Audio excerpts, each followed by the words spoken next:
All right, marketing hope. Number one, I recently found a really strong topical relevant expired domain. I want to use it as a 301 redirect to my own target website. However, that target website is extremely new, 2 months old, and literally no link building on it so far. Will Google detect this as spammy since there are currently no links at all on this website, and now the link juice of only over 2,000 referring domains would come at once? On the other hand, if it's only one redirect, not planning to do any more redirects in the future, you could make the case that I moved the domain name of the company, so it would make sense in the eyes of Google. However, I am concerned since the expired domain really has a lot of backlinks. Okay, so what I would recommend is if you're concerned about it, and that's a valid concern, but run it through a buffer site first. I like to use Amazon or HTML pages hosted on an S3 bucket. An Amazon S3 bucket is like, I love using those as buffer pages, guys, for this kind of stuff.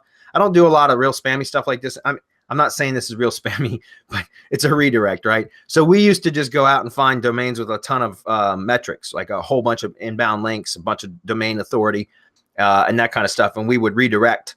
And, we did some tricks. We called it link laundering.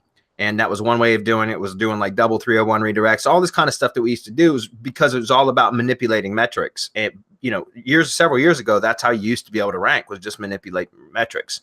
But that's not really the case anymore. It's more about relevancy. If you're concerned, then I would still recommend putting up a buffer page. Why I like HTML pages hosted on Amazon S3 is because there's inherent authority built into the Amazon domain, right? So you're gonna use that to help filter or clean any potential negative effects, number one. Number two, you can create an HTML page with one outbound link.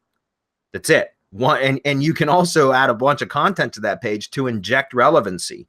So my point is that, yeah, it's great you've got a relevant domain. It's topically relevant. That's great. But even if you didn't have a relevant domain, you can still point it to an HTML page that has a bunch of content on it about the specific topic that you're trying to boost, that you're going to be linking to. Right. So that and if you only have one outbound link, one external link in that content, contextual link that's going to your money site, then you're basically injecting relevancy at that point. Plus you're piggybacking on the Amazon domain authority. Right. And so, again, that's what I recommend doing. You can use a buffer site. You can also use Web 2s. I just prefer using an Amazon S3 because I have more control over the entire page than I would on like a Web 2. If that makes sense. So anybody else have a comment for that? Okay. No, yeah, I agree with you, Bradley, with what you say, because that's the standard operating procedure for what we're doing as well. So awesome. Thank you.